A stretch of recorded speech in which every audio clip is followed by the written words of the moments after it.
ओम नमः शिवाय। शिव शक्ति भक्त विपन खन्ना की आप सबको नमस्कार। दोस्तों, आज मैं जो आपके पास विषय लेके आया हूँ उससे हम सब परिचित हैं। जो जीव पैदा होता है तो सबसे पहले यही चीज़ उसको सबसे ज़्यादा परेशान करती है, जिसे हम कहते हैं भूख। दोस्तों, भूख एक ऐसी चीज़ है कि अन्न खाए बिना जीव जिंदा ही नहीं रह सकता। और हम जिंदगी में उस अन्न का इतना अपमान कई बार करते हैं कि ईश्वर ने इतना ज्ञान देने के बावजूद भी हम अन्न का अपमान करते हैं। आप कभी उस जीव को, उस इंसान को भी पूछो जिसे एक निवाला अन्न का ना मिले, वो कितनी देर तक जीवित रह सकता है। ईश्वर ने किसी को भूखे रहने के लिए नहीं दिया। उसने हर जीव का खाने का बंदोबस्त किया। इंसान अनाज पैदा करता है, जीव जंतु एक दूसरे को खा के अपना जीवन यापन करते हैं। जंगल चले जाओ, हर जीव एक दूसरे को खा के अपना जीवन व्यतीत करता, अपनी भूख मिटाता है। दोस्तों, मैं इस भूख को ये कहता हूँ कि भूख एक ऐसा दानव है कि अगर उसको आपने पेट में अन्न नहीं दिया, खाना नहीं दिया, तो तुम्हें खुद को खा जाएगा और आप एंड में मर जाओगे। वो जीवन खत्म हो जाता है, इंसान भूखे मर जाता है, वो दानव उसी को निकल जाता है। इसीलिए अन्न का अपमान मत करो, अन्न को निरादर मत करो, कभी अन्न को फेंको नहीं। क्योंकि भूख एक ऐसी चीज़ है कि जिसका निवारण सृष्टि पे कोई नहीं है बिना अन्न के। वो इंसान को पूछ के देखो जो एक एक मैं कहता हूँ वो इंसान सबसे बड़ा बदनसीब है जिसे भूखे रहना पड़ता है। व्रत रखते हैं वो बात अलग है, वो व्रत रख के आप अपने आप को बिना अन्न के रहने की एक आदत डालना चाहते हैं। ईश्वर आपके अपने इंद्रियों को कब्जा करने के लिए, इंद्रियों पर कंट्रोल करने के लिए आपको एक व्रत का वो देता है, नियम देता है। हम उसको भूख से कंपेयर नहीं कर सकते, वो हम स्वतः उस चीज़ को निमंत्रण करते हैं। दोस्तों, ये भूख एक ऐसी चीज़ है, अगर शरीर को खाने की लगे तो चल जाता है, लेकिन ये एक भूख ऐसी भी है कुछ लोगों को, जिस्म की भूख, जो उसको नरकगामी बनाते हैं। यहाँ तक कि बलात्कारी बना देते हैं, अपराधी बना देते हैं। और एक भूख इंसान को काम की भी है। मैं काम वासना नहीं बोल रहा, काम जो व्यापार करना, नौकरी करना। आप जिसको नौकरी नहीं मिलती उसको वो नौकरी के लिए तरसता है, वो उसकी भूख है, वो भी उसकी भूख है।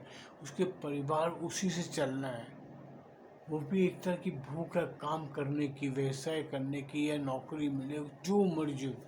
क्योंकि जिसके पास धन नहीं है वो नौकरी ढूंढेगा,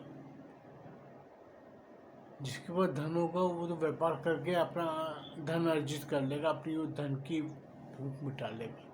लेकिन इसके अंदर भी दोस्तों एक जरूरत के हिसाब से आप धन कमाना, उसकी भूख मिटाना, वो कुछ लम्बे तक ठीक है।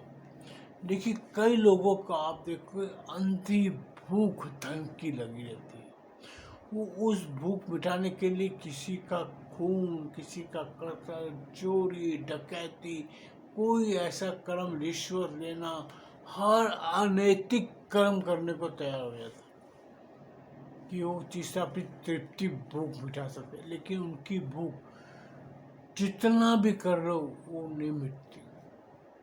आप आज समाचार पत्रिकाओं में, न्यूज़ चैनल्स पे देखते हैं किसी के अंदर से 500 करोड़ रुपए निकल रहा है, एक हमारे जज साहब के घर में नोट जल जाते हैं। वो भूख कितनी है कि वो न्याय भी नहीं कर पाते। ये भूख है, हवस जिसे हम कह सकते थे उसे। धन की भूख इंसान को सबसे बड़ा नरकगामी बनाती है।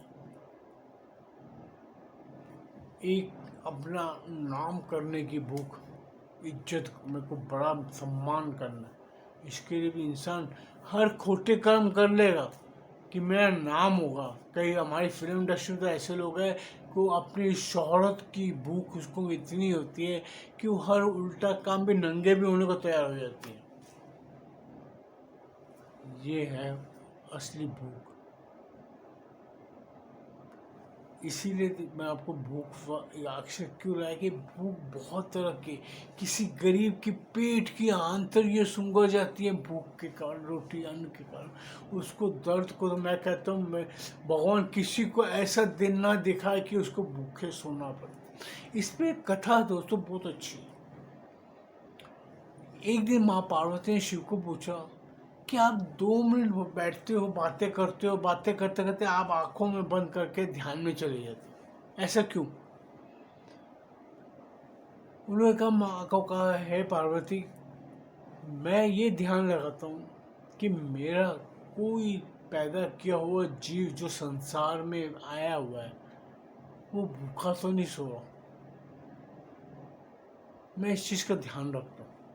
मैं किसी जीव को भूखे नहीं रहना देता।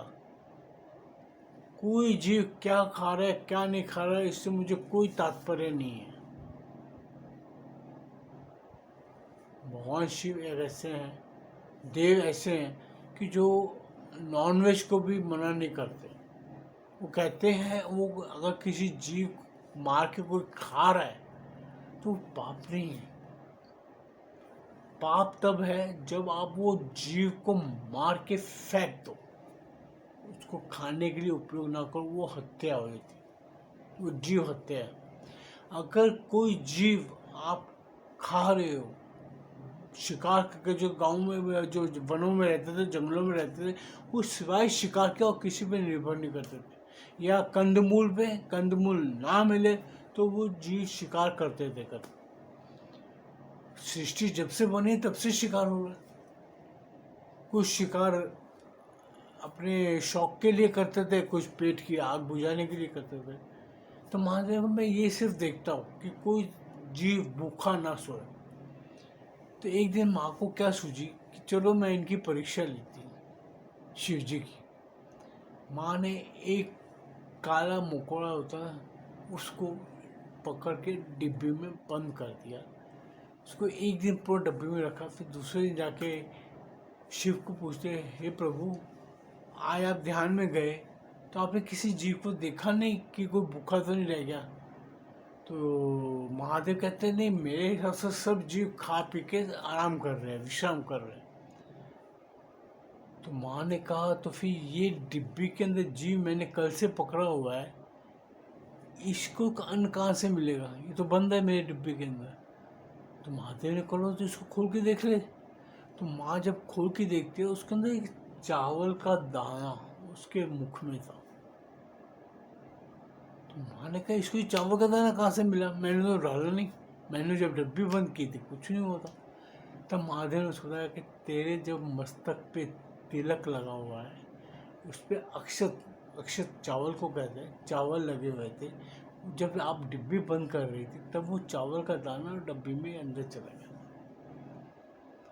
हर जीव को ईश्वर ने खाने को दिया हुआ है।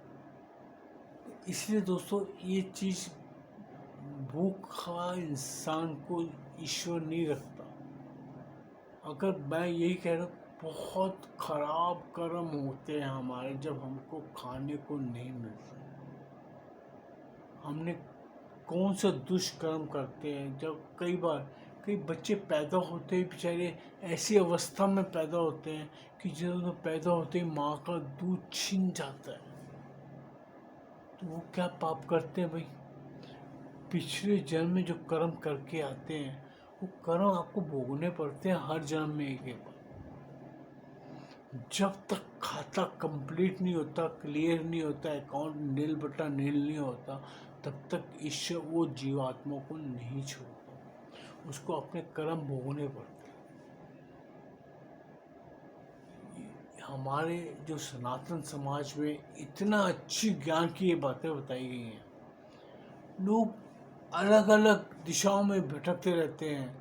कुछ तो हमारे, आज मैं आपको एक चीज़ और बता दूँ, मैं वीडियो भी बनाता हूँ, क्यों बनाता हूँ कि आज हमारे यूट्यूब पे ही बहुत से लोग ऐसे भी हैं जो साधु समाज बन के प्रवचन देते हैं, वो पूरा ज्ञान नहीं देते लोगों को।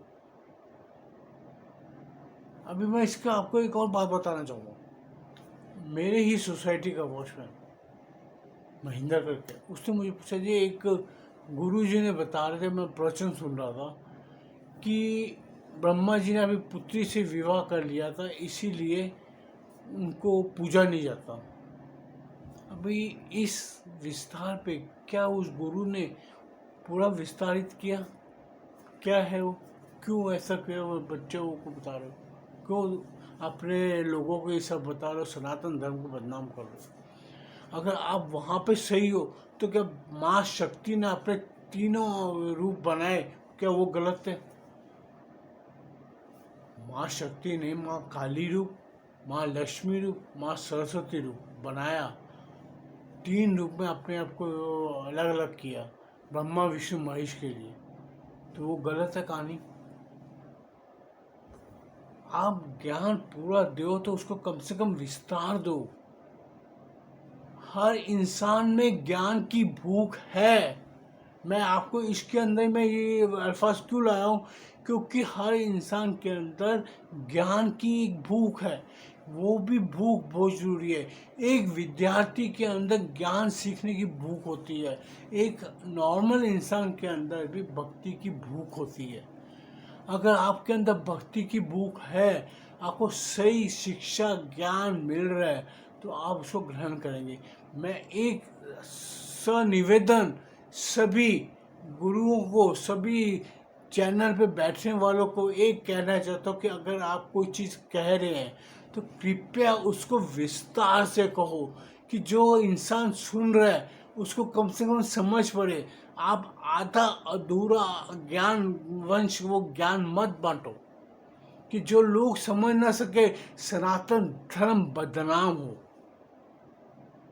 ब्रह्मा जी ने अपने जितने पुत्र अपने शरीर द्वारा प्रकट किए थे, उन्होंने कोई भी मिथुन सृष्टि नहीं बनाई थी। ब्रह्मा जी ने मिथुन सृष्टि नहीं बनाई, मिथुन सृष्टि बाद में बनाई थी, जब उनके पुत्र पैदा तो हो गए। शरीर से उन्होंने अपने अंगों से, अपने हर अंग से, पैरों से उन्होंने घोड़े बनाए, जानवर बनाए, हाथों से क्षत्रिय बनाए, समाज की रचना की। आपको हर उनके अंग से अलग अलग जीव पैदा हुए, आप उनको कम से कम विस्तार तो बताओ। आप आधे अधूरे ज्ञान देके उनकी भूख को तृप्ति नहीं दे सकते। ज्ञान की तृप्ति करने के लिए, उनकी भूख मिटाने के लिए कम से कम उनको विस्तार में बताओ कि अगर ये चीज़ ईश्वर ने की है या ग्रंथों में लिखी है, वो क्यों लिखी है। उसको ये मत कह के टाल दो कि भाई वो उसकी पुत्री से विवाह किया था इसीलिए उनको ब्रह्मा जी को पूजा नहीं जाता। ब्रह्मा जी को ना पूजने का कारण एक अलग है कि उनके जिस मुख ने झूठ बोला था, पांचवें मुख ने, जिसे शिव ने काटा था, अगर उसका विस्तार में कहानी पूरी सुनाने बैठोगे तो पूरा ये हमारी वीडियो 25 मिनट की हो जाएगी। तो ऐसा कोई विस्तारित जो वर्णन है उसको या तो पूरा संपूर्ण वर्णन करो, नहीं कर सकते तो उसको मत बताओ, कि जिससे लोगों के दिमाग में उस अपने धर्म के लिए गलत छवि बने। हम अपने देवताओं को इतना बदनाम कर देते हैं। भगवान कृष्ण को लोगों ने बदनाम किया, उनकी गोपियाँ होती हैं, ये होती है। अरे उन्होंने गोपियाँ क्यों की, ये लोगों को विस्तार से क्यों नहीं बताते? आप इन भक्तों की भूख को समझो। आज हम भी, ये वीडियो, मैं भी कई की वीडियो सुनता था, मुझे नहीं कोई चीज़ें अच्छी लगती थी, तब मैंने इसलिए बोला यार नहीं, मैं जाऊँगा, मैं वीडियो बनाना शुरू करूँगा कि लोग जो गलत करते हैं, जो हमारे जो साधु भी हैं जो प्रवचन देते हैं, उनको एक एक चीज़ लोगों को समझानी चाहिए। आज का जो दुनिया में लोग हैं जो वीडियो देखते हैं, वो लोग बेवकूफ़ नहीं हैं, अनपढ़ नहीं हैं, अनाड़ी नहीं हैं, वो सब ज्ञान लेके बैठे हैं। जिन्हें पढ़ाई की है, जिनके पास थोड़ा बहुत ज्ञान है, हमारे समाज में लोगों के पास बहुत बुद्धि है, उनको बेवकूफ़ मत समझो, उनको हर चीज़ विस्तार से समझाओ। एक तो हमारा सबसे बड़ा नुकसान ये हुआ है कि हमारे सनातन धर्म के जो गुरुकुल शिक्षा बंद कर दी इन्होंने, हमारे समाज को अंधा कर दिया, भूखा कर दिया। हमारे समाज पूरा भूख की इस आग में झुलस रहा है कि उसके पास ज्ञान तो है लेकिन आधा अधूरा अध कच्चा ज्ञान है। उन्हें कम से कम गुरुकुल होते थे, लोगों को शिक्षा सही मिलती थी।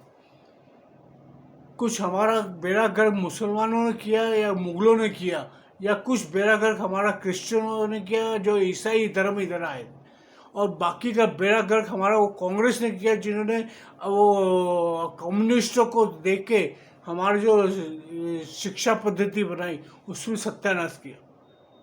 एक हमारी गुरुकुल पद्धति इतनी अच्छी थी कि जिसके अंदर हमारे सब वेदों में हर ज्ञान रखा हुआ है। उसके अंदर आपको मैथ्स मिलेगा, उसके अंदर आपको गणित, अंकगणित, सब कुछ लिखा, वैज्ञानिकता है हमारे उस वेदों में।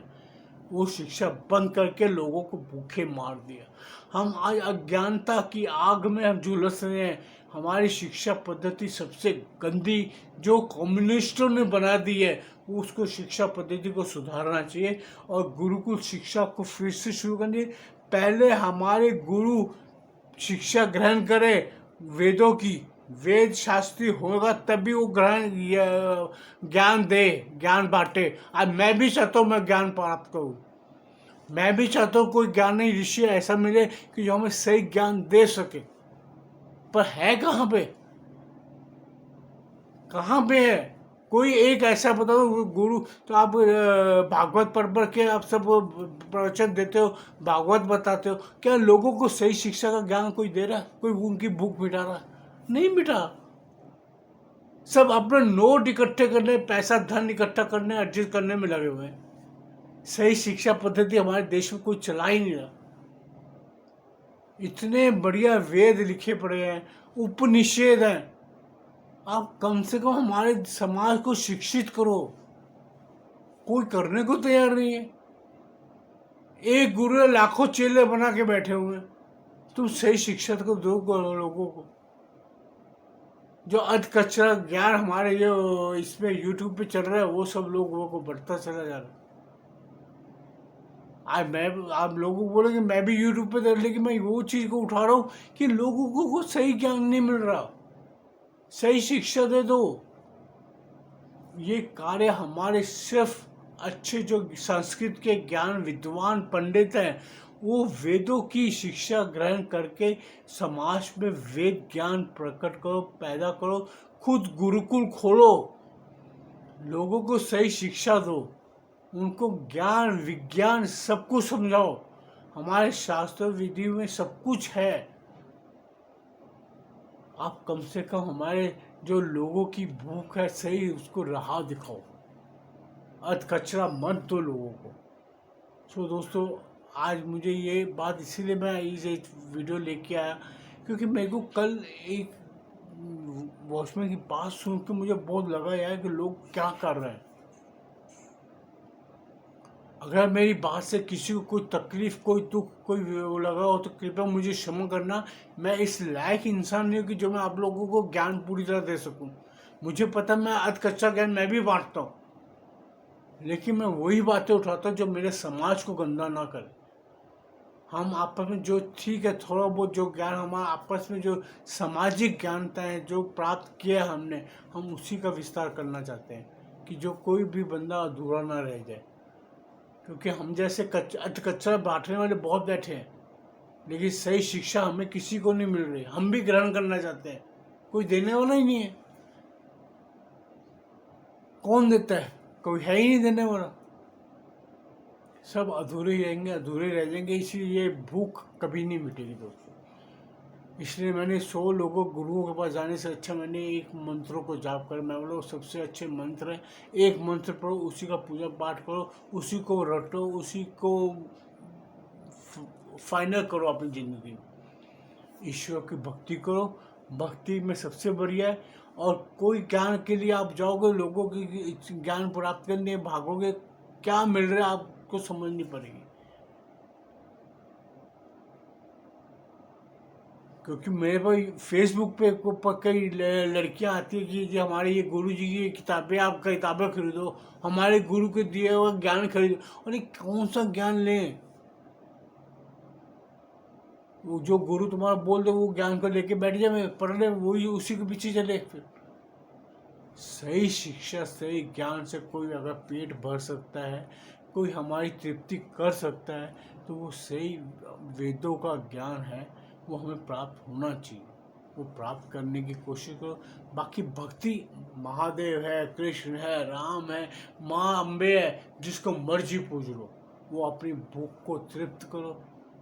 सो दोस्तों, अगर मैं ये वीडियो आपको पसंद आए कृपया इसको लाइक कीजिए, चैनल को सब्सक्राइब कीजिए, बेल आइकन दबा दीजिए। ओम नमः शिवाय।